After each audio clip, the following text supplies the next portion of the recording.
Hello, and welcome to the first of a series of short videos discussing the application of the LX4580.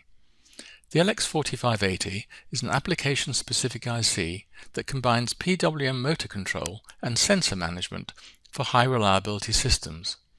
It's primarily intended for control surface actuation in aircraft, but is also suitable for other actuator applications requiring high reliability in harsh environments. In this introductory video, we'll start by introducing aircraft actuators from a system perspective as a control system. Next, we'll show how the LX4580 fits into such a control system and go through system blocks at a high level. Aircraft manage the airflow over the wings and rudder to control flight direction up and down, left and right.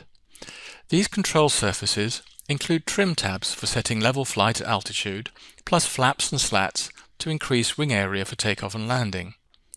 Each one of these control surfaces is moved by an actuator, which works as a servo to move the component to the exact position set by the pilot. Now let's have a look at a typical actuator control system. Here's what's involved for an electro-hydraulic actuator, which is a common approach. A hydraulic pump drives a hydraulic cylinder, which is the actuator moving the control surface. The linear position of the hydraulic cylinder, and therefore the position or angle of the control surface, is measured by an LVDT. The LVDT is the first sensor we've mentioned, but there are more to come. The hydraulic pump is driven by an electric motor, typically a permanent magnet synchronous motor as shown here, controlled by a motor driver. The whole positioning system is a control loop with target position demanded by the pilot, and actual position provided real-time by the LVDT. The control loop electronics are shown here, but that's not the complete system. There are more parameters to measure in addition to actuator position. We need to monitor hydraulic fluid pressure to check for normal operation, and hydraulic fluid temperature for safe operation. Since the motor is a brushless type, we need to monitor rotational position to commute the windings. The motor itself will be controlled by multi-phase PWM, which requires real-time knowledge of the winding current. We also monitor motor supply voltage and temperature to maintain safe operation. You are now familiar with what control surface actuators are and do, but perhaps not an aircraft's quality, reliability and operational redundancy needs. Avionics systems employ multiple sensors to detect problems in subsystems and employ redundancy to ensure that subsystem failures don't prevent safe operation. Here's a commonly used redundant motor actuator control system, often called the COM-MON architecture. It uses two processors called command for COM and monitor for MON. The host system communicates with both COM and MON, and COM and MON intercommunicate too. In normal operation, COM runs the actuator controller, which operates the motor servo loop in the controller. COM also manages all the system monitoring sensors in the actuator, such as temperature and pressure. Actuator position is provided by LVDT, and in this case there are two LVDTs for redundancy. While the COM processor is running the actuator control loop, the MON processor is also examining the same sensor information and checking the COM processor's motor control decisions. If the COM processor breaks down, then the MON processor can take over and run the actuator. So that's a typical actuator control system.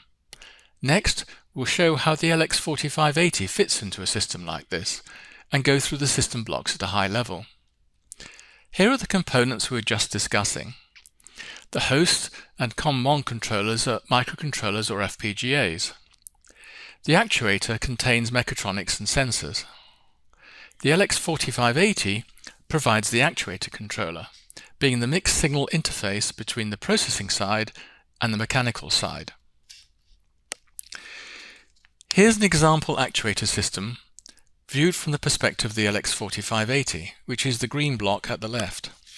Familiar from earlier discussion, we have the COM-MON controllers shown here as microcontrollers, but they could instead be FPGAs. The motor shown here is a three-phase brushless type with rotary position feedback by resolver. There's also an LVDT used for linear position feedback of the actuator that the motor is driving. There are also pressure and temperature transducers for monitoring ambient and operating conditions. Now for the introduction to the LX4580. This is just an overview at a high level, and there'll be more videos later diving into detail of individual sections. Let's start with the serial interfaces. The LX4580 includes two independent high-speed serial interfaces with simultaneous dual-port register access. Data packets use ham encoding to guarantee both single-bit error correction and 2-bit error detection. For motor control, there are 8 independent PWM outputs to drive upper and lower MOSFET gate drivers in half-bridge or other configurations.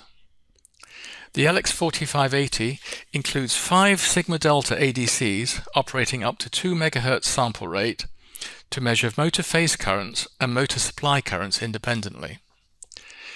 For position measurement, the LX4580 includes primary drivers, secondary interfaces, and fault detection for 2 independent LVDT or resolver position sensors.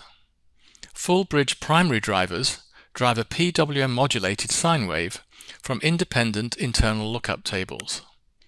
Each of the 4 secondary circuits has a dedicated sigma delta ADC, and secondary RMS voltage calculation is also available in addition to the instantaneous ADC sample data streams. For other telemetry, the LX4580 includes dual SAR A to Ds and multiplexes inputs from multiple dedicated analog front ends. The key front ends are for 5 resistive temperature sensors and 3 4 to 20 mA sensors, typically used for pressure as shown here. The sensor interfaces include the excitation sources and comprehensive detection of open and short faults and out-of-range signals. Finally, there are 9 GPIOs, which are programmable as I/O, fault outputs, PWM and LVDT timing synchronization, or Hall effect sensor inputs. That concludes this overview of the LX4580. We'll be back later with more detail in further videos. Meanwhile, for more information such as the datasheet, please go to microchip.com and search for LX4580 to find the product page.